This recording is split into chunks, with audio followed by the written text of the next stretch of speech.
We are observing Purushotam VRATA. We are hearing the glories of Purushotam month spoken directly by Shri Krishna himself to Narayan in front of this extra month. Aham eter yata loke pratitah Purushottama tathayam api lokeshu pratitah Purushottama asmai samarpitah sarve ye gunamai samstita mat sadrishyam upagamya masanamadipo bhavet jagat pujyo jagat vandyo masoyam tu bhavishyati sarve masah sakamascha nishkamaya maya krita akamah sarva kamo va yo dhima samprapujayet karmani bhasma sat kritva mam evaishyati asangshayam kadachin mama bhaktanam aparadeti ganyate Purushottama bhaktanam na parada kadachana.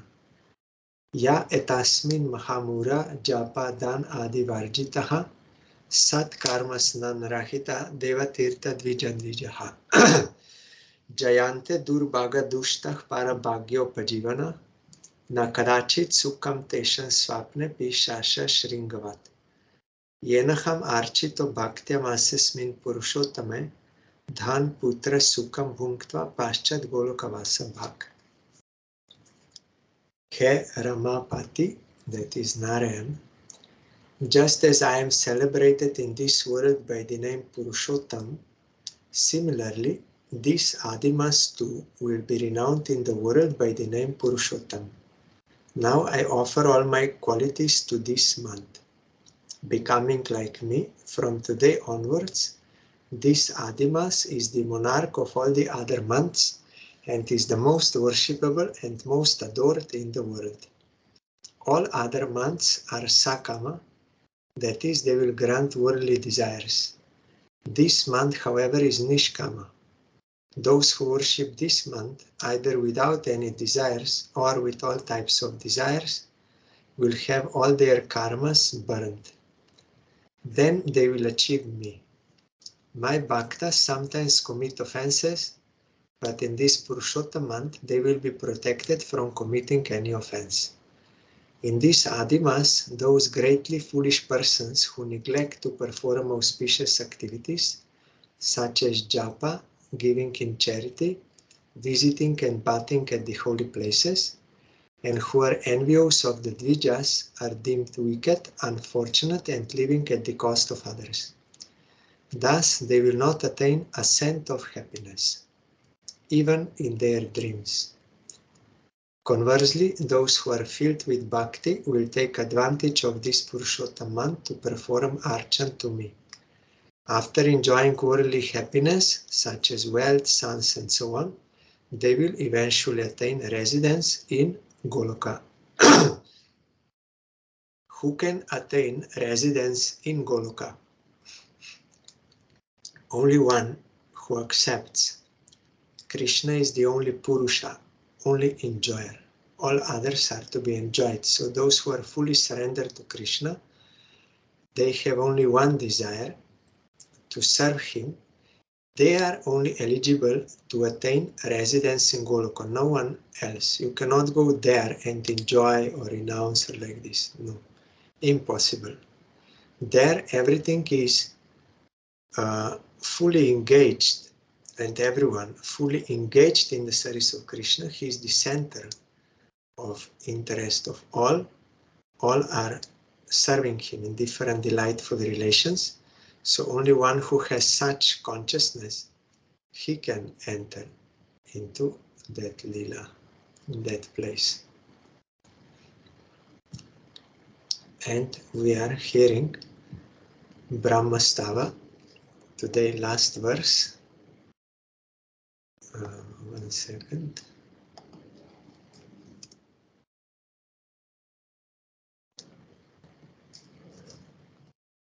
Shri Krishna Vrishni Kula Pushkara Josha Dain Kshma Nirjara Dvija Pashu Dadi Vriddhi Karin Udharma Sharvara Hara Kshiti Raksha Sadruk Akalpam Arkam Arhan Bhagavan Namaste. My dear Shri Krishna, you bestow happiness upon the lotus-like Vrishni dynasty and expand the great oceans consisting of the earth, the demigods, the brahmanas, and the cows. You dispel the dense darkness of irreligion and oppose the demons who have appeared on this earth. O Supreme Personality of Godhead, as long as this universe exists and as long as the sun shines, I will offer my obeisances unto you. Commentary by disciples of Srila Sai Maharaj. According to Srila Sanatana Goswami, Lord Brahma is here engaged in the ecstasy of Nama Sankirtan, glorifying various holy names of Lord Krishna that indicate his variegated pastimes. Lord Krishna expertly suppressed the demoniac population of the earth, which became unbearable with the advent of the demoniac politicians like Kamsa, Jarasandha, and Shishupala. Similarly, in modern society, there are many so-called God-fearing people who are actually attracted to demoniac existence. Such persons become enlivened with the setting of the sun and go out in the darkness to enjoy life in restaurants, nightclubs, discotheques, hotels, and so on, which are all simply meant for illicit sex, intoxication, gambling, and meat-eating. Yesterday I heard from one devotee that not only in these places but also outside, on plain outside, in seaside some places, they are doing illicit sex, all this. No necessary for restaurants, nightclubs, on outside, on the pathway, no problem. Then there are those who openly defy God and his laws, declaring themselves atheists and demons. Both the covert and overt enemies of the Lord constitute an unholy burden for the earth, and Lord Krishna descends to expertly remove this burden. Here, Lord Brahma indirectly states that Lord Krishna should remove Brahma's own subtle atheism, which had led him to try to exert illusory power over Lord Krishna. Yes. Whoever is not completely surrendered to Krishna, he has some subtle atheism still in his heart. Like intentionally or unintentionally, consciously or subconsciously.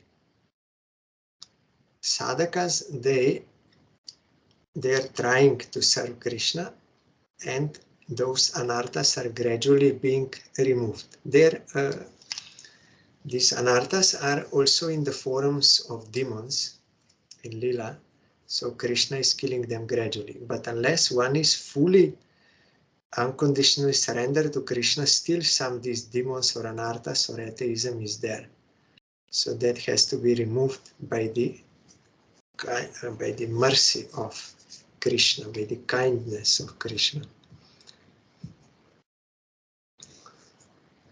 According to Srila Vishwanath Chakravarti Thakur, Lord Brahma, in his shame, felt himself to be like a Brahma Rakshasa from Satyaloka who had come to the earth to disturb Lord Krishna and his intimate friends and calves. Brahma is lamenting that although Lord Krishna is most exalted, the Lord of all lords, because he had appeared before Brahma in such a simple and innocent feature, decorated with a stick, a conch shell, ornaments, red clay, a peacock feather and so on, and sporting with his cowherd boyfriends, Brahma dared to challenge him. Concerning Brahma's prayers, of which this verse is the conclusion, Srila Vishwanath Chakravarti Thakur states, "May these prayers of Brahma, which take away all doubts and broadcast all the definitive conclusions of devotional service, become the expert craftsmanship of the foundation of my consciousness." Next verse I will read. Shri Shuka Uvach.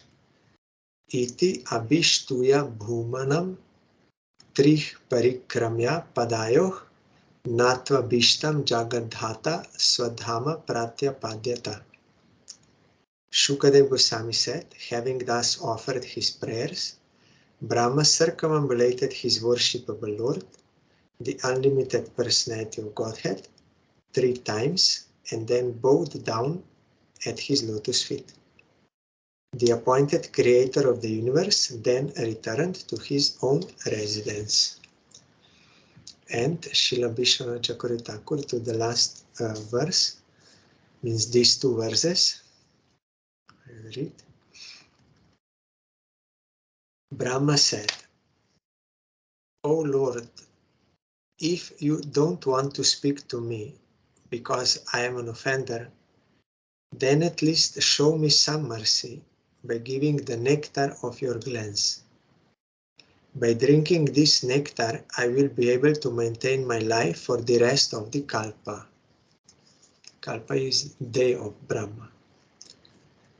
After expressing this feeling, Brahma offered his respectful obeisances to Krishna.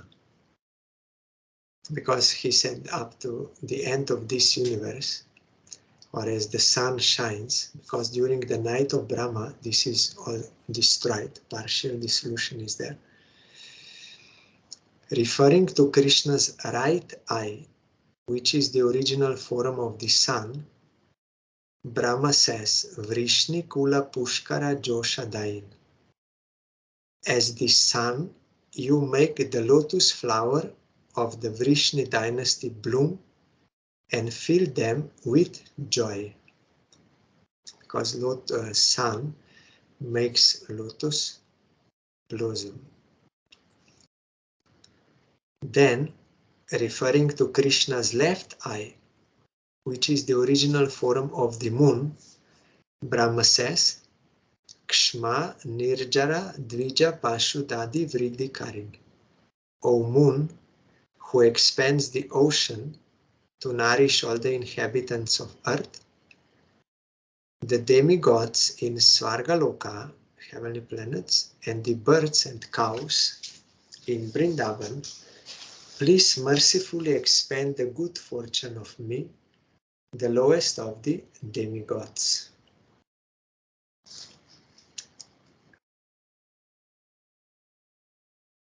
With your 2 eyes, as the sun and moon, please dispel the blinding darkness of ignorance and mercifully destroy my impiety, which was seen in my attempt to bewilder even you with my mystic potency.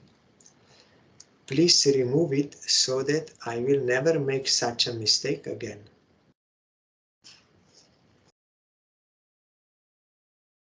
Brahma said, "O Lord, even though you have killed many demons on the earth, such as Aghasur, nevertheless you gave them a residence in your own spiritual abode.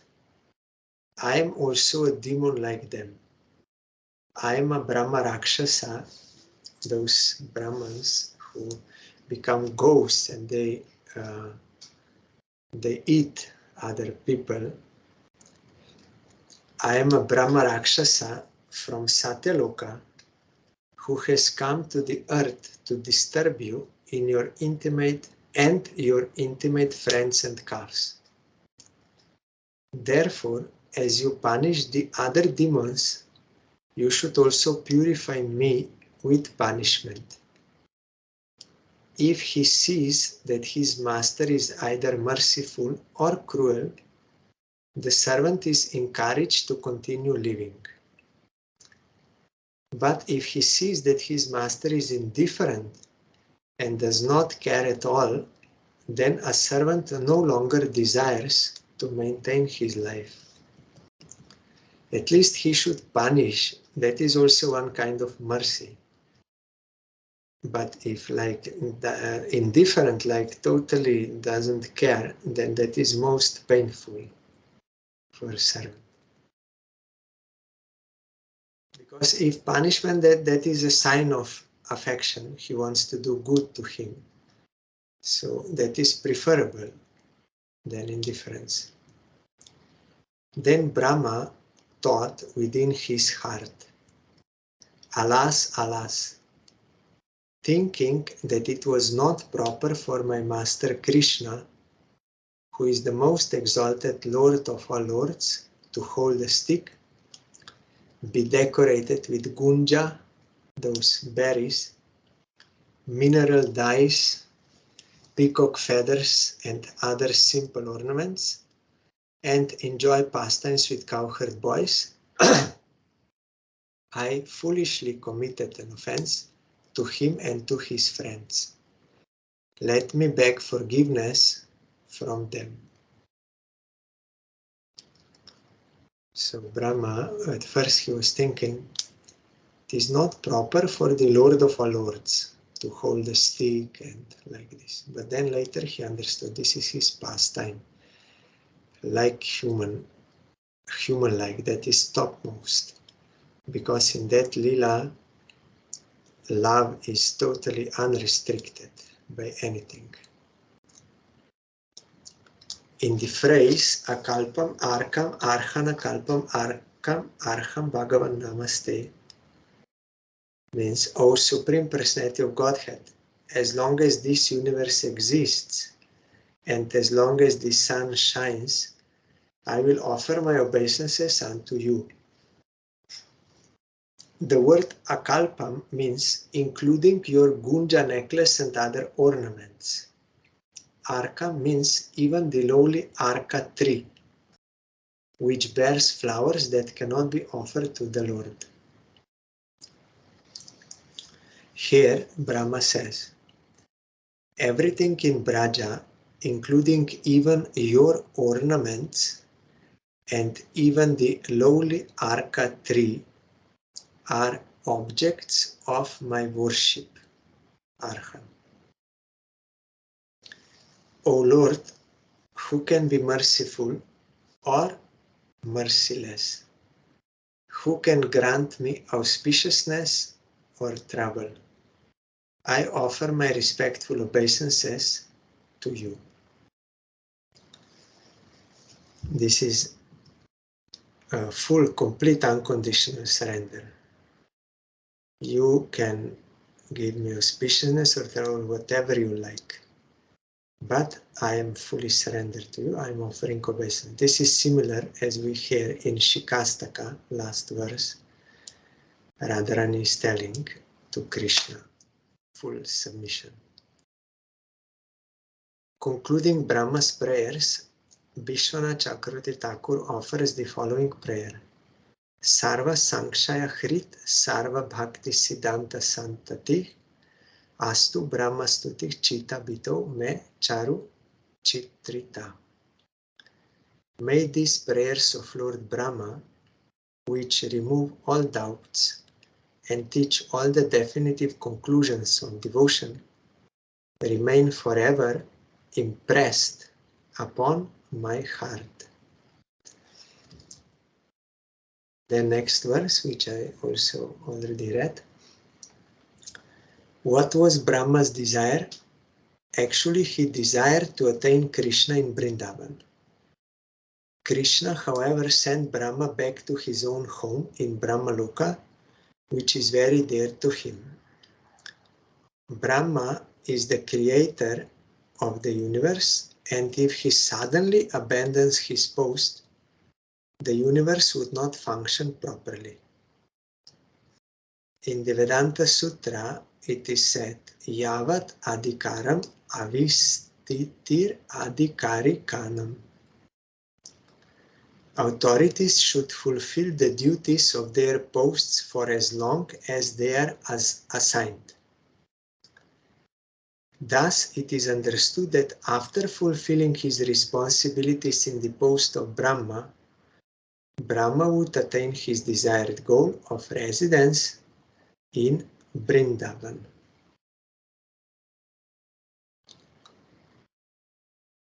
So we have to do service as Krishna wants. Should not have any separate desire. Our Gurudev also played such pastime in 2007. He was doing some pastime of illness, and it looked like that he will leave this world, but then somehow they didn't, and his health improved. Then he told to one sevak, I wanted to go, no, I was going to Krishna, but Krishna did not allow, because I have to remain for 10 more years in this world, because some more things to be done here in this institution, Chaitanya Gauriya Math. So really, after 10 years in 2017, our Gurudev disappeared from this world.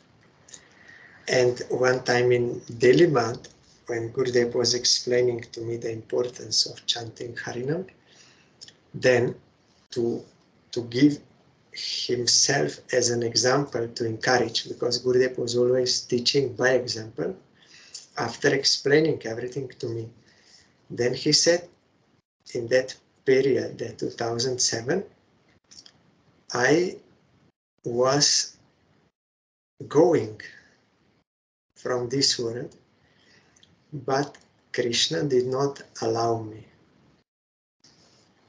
because I did not yet chant Harinam.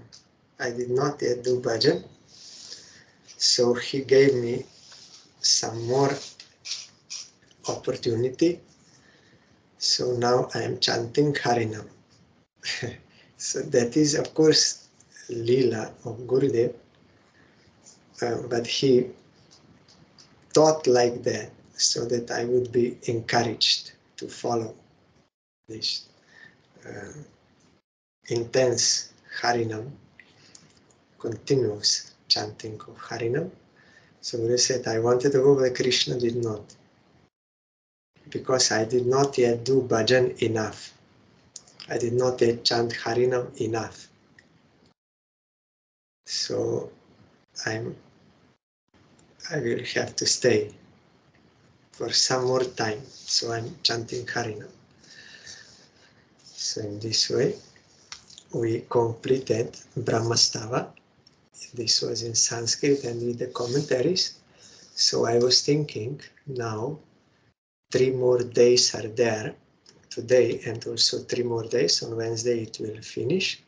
So I was thinking to go through Srila Sai Maharaj's in Krishna book. There he gives summary of 10th canto of Srimad Bhagavatam. So these prayers also Brahma are there in short. So we can read those to remember, again hearing, because in Bhagavatam also many topics are repeated again and again, because to enter into us. So we can read this. It is in a same 14th chapter in Krishna book. That is, Krishna book is short for Krishna, the Supreme Personality of Godhead, book written by Srila Sai Maharaj.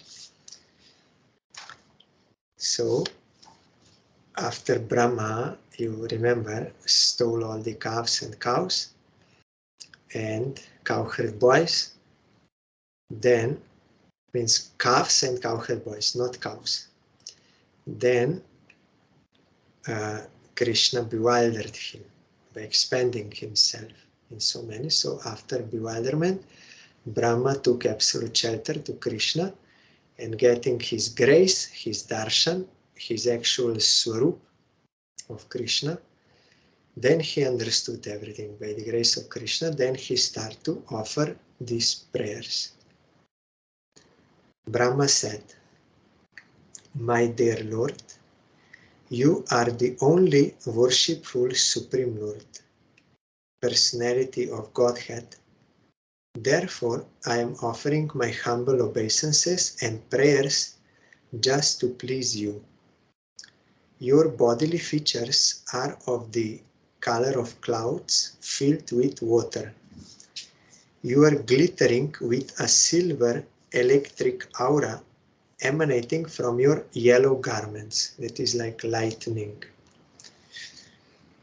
"Let me offer my respectful, repeated obeisances unto the son of Maharaj Nanda, who is standing before me with conch shell, earrings, and peacock feather on his head. His face is beautiful. He is wearing a helmet garlanded by forest flowers, and he stands with a morsel of food in his hand. He is decorated with cane and bugle, and he carries a buffalo horn and flute. He stands before me with small lotus feet." Here there was a comma, maybe this is a typing mistake.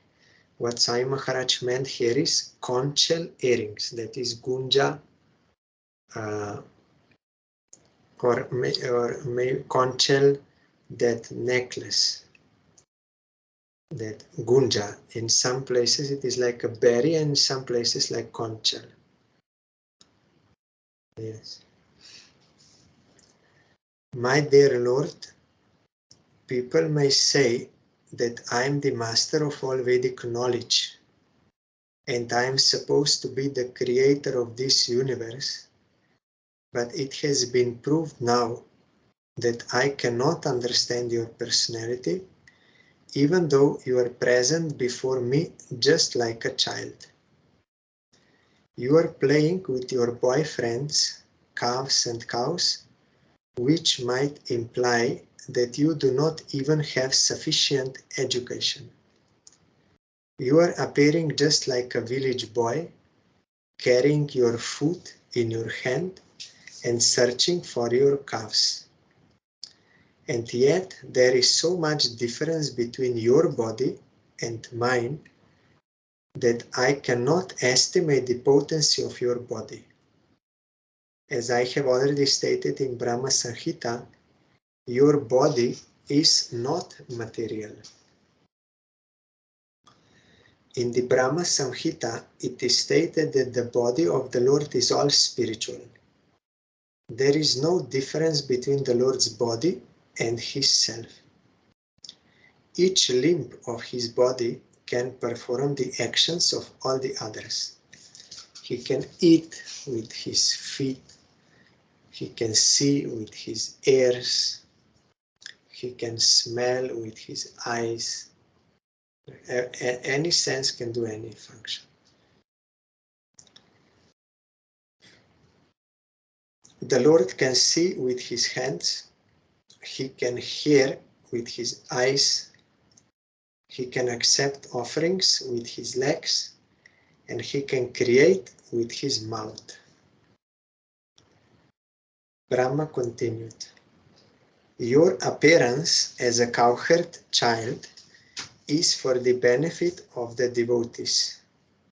And although I have committed offenses at your lotus feet by stealing away your cows, boys, and calves, I can understand that you have mercy upon me. That is your transcendental quality. You are very affectionate toward your devotees. in spite of your affection for me, I cannot estimate the potency of your bodily activities. It is to be understood that when I, Lord Brahma, the Supreme Personality of this universe, cannot estimate the childlike body of the Supreme Personality of Godhead, then what to speak of others? This is what we have to get the teaching from this Leela. Our Gurudev said that he heard from somewhere that Brahma cannot be bewildered because he's our Guru. Guru cannot be bewildered by Maya because he is always surrendered to Krishna. So this was only a pastime made by Brahma. Then Guru said, yes, this is true. But why Vyasadeva did not mention this in Srimad Bhagavatam, that Brahma made the pastime of being bewildered? Should we think that we know more than Vyasadeva? No, that is also not correct. Vyasadeva knows everything, but intentionally he did not mention this. Otherwise, the gravity of the teaching which we have to get from this Leela would be lost. We would think, oh, only Brahma was bewildered, so it has nothing to do with us, so we will not give much importance. But the importance here is that if even Brahma, who is the first created being, longest life in this world, most powerful, most intelligent, first being, and everything, supreme created being, even he could not recognize Krishna. And he knows all the Vedas, but he could know about Narayan, majestic aspect, not about sweet aspect of Supreme Lord, that is Krishna's form. So he could not understand until he surrendered to Krishna. Then by Krishna's grace he could. So if he could not understand without surrendering, then what about us, ordinary living entities, with such short span of life and no power, no intelligence, all this? So how we can? Only through surrender. And if I cannot estimate the spiritual potency of your childlike body, then what can I understand about your transcendental pastimes? Because there is Nam, Rup, Gun, Lila, and associates also. Nam is the first appearance in transcendental sound, although they are non-different, but form of Supreme Lord is transcendental, more fine than the name. In this world, sound is the most subtle element of ether, most subtle. Then it becomes more and more engrossed when creation goes on. But in transcendental realm, that is transcendental sound. It is not material sound. Transcendental sound is the first appearance, most gross, but we should not think gross in the sense of like in this world. That is why first we have to take shelter of the name, holy name. That will be the first appearance in the form of name. Then when we will chant the name without offenses and our heart will be purified, then from this name, form, transcendental form of Krishna will automatically appear. No need to separately imagine. It will be revealed in purified heart. It is more fine than the name. And then more fine is qualities, and more finest is Leela, and also associates are there. So here Brahma is telling, even I could not understand your form, transcendental form. Then what I can understand about your pastimes? That is why our Gurudev told that it should not be that first we will speak about the, like, especially not intimate pastimes of Krishna in, like, to new people and like this. They cannot understand. Or try to meditate and like this. No, first that Sambandha Gyan should be there. Who is Krishna? Who we are? And then we have to be engaged in the service of Krishna first by chanting his name. And then his form, Diti form like this, and his sound Bhagavatam like this. Then when we will purify our heart, then we can also realize that transcendental form, like Swarup of the deity and associates and transcendental qualities. At first we don't realize about the name and the deity, but that will, by purification, that we can understand. And then also, ultimately, also Lila. That is most fine. So we should not like directly with Lila, because we will think, and other people, we will think it is like same like we are experiencing in this world. But it is totally different.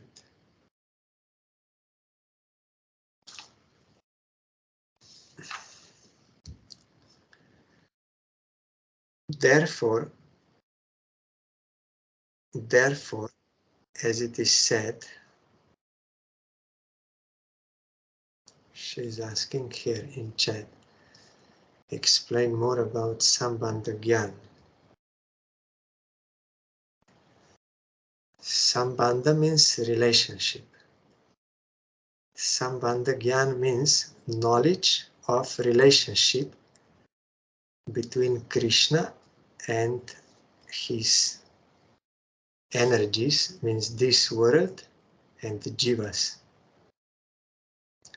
So Sambandha Gyan means we have to know who we are, how we are related to Krishna, what is Maya, how is related to Krishna. In Chaitanya Mahaprabhu's Lila, it was Sanatana Goswami who is the Acharya of this Sambandha Gyan. So he asked Chaitanya Mahaprabhu, who am I? Why do I have to suffer these threefold miseries? Then Mahaprabhu told, you are eternal servant of Krishna because you became averse to him from time immemorial. Maya caught you, and you have to suffer all these things. But if by the grace of Shastra and Sadhu you can become inclined to serve Krishna, then Maya will give you up. And then Chaitanya Mahaprabhu explains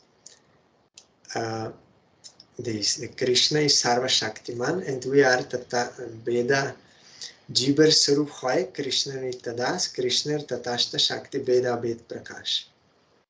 We are simultaneously one and different from him, and he explains in what sense. We cannot be separate from Krishna because we are his potency, but we are not him as energetic. And our relationship is as eternal servant. But we have forgotten that. When we became averse, then Maya enveloped, we are in ignorance. So Sambandha Gyan means this. We are eternal servants of Krishna, and this Maya, this is also energy of Krishna, and is punishing us because we are averse. Immediately when we become inclined, then Maya will assist us in the service of Krishna. Will change function, then gradually we can come out from this Mike world and can enter back home, back to Godhead.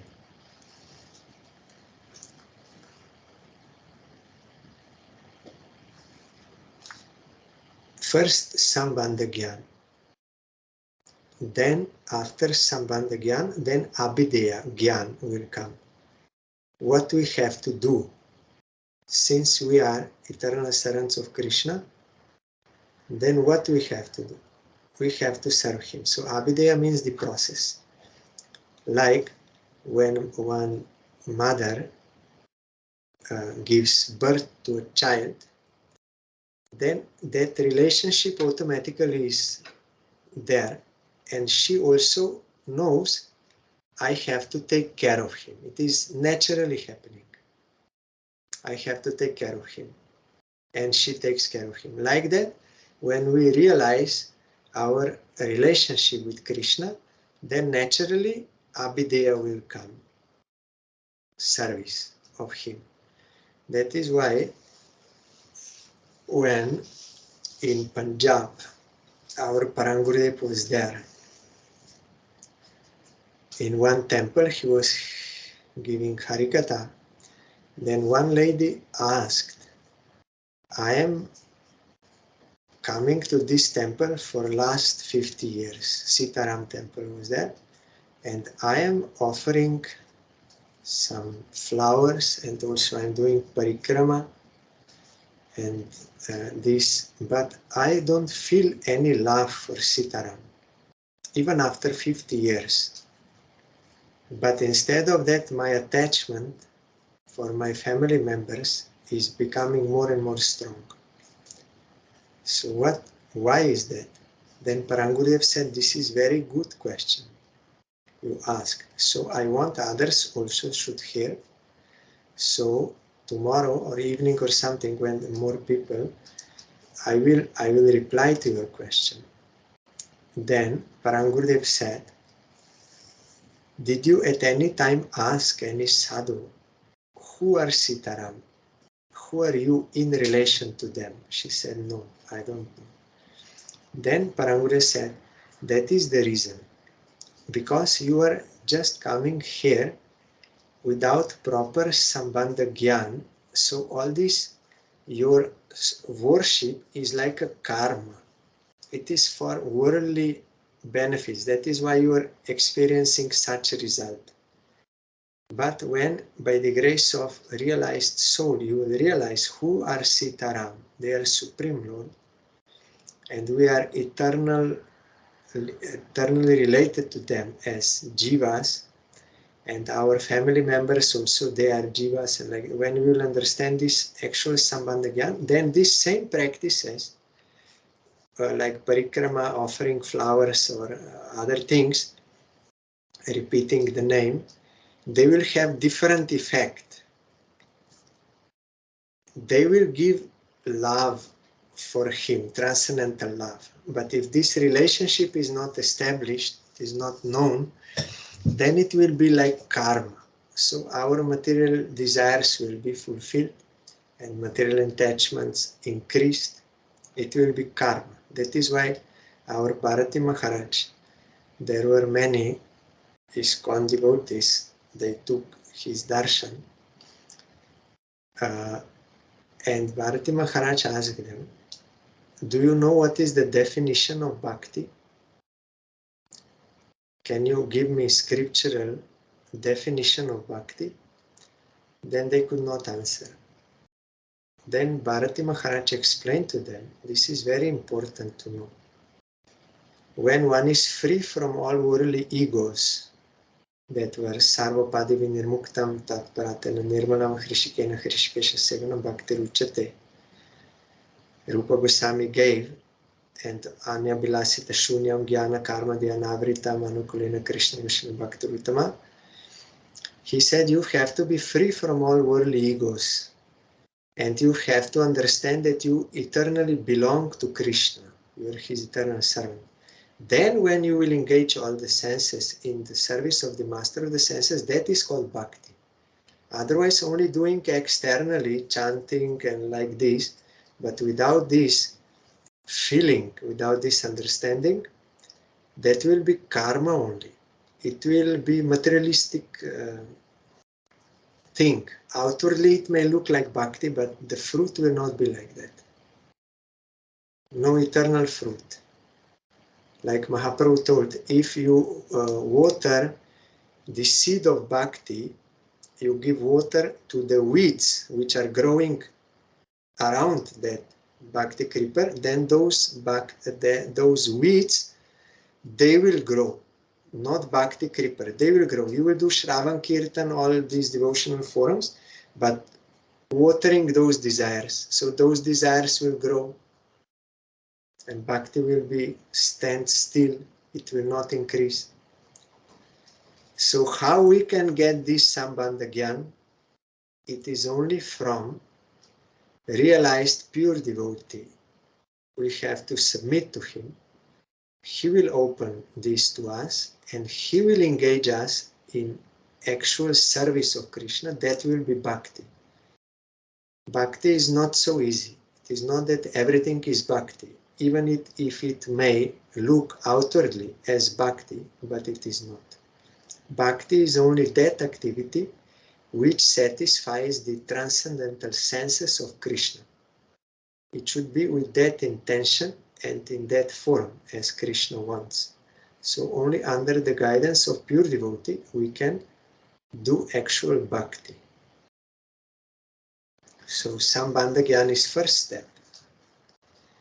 Then after Sambandha Gyan, then Abhideya can come. Otherwise Abhideya will not come if Sambandha is not there. And if there is no Abhideya, proper Abhideya, then also Prayojana, ultimate goal of life, we cannot get. So it is like this, step by step.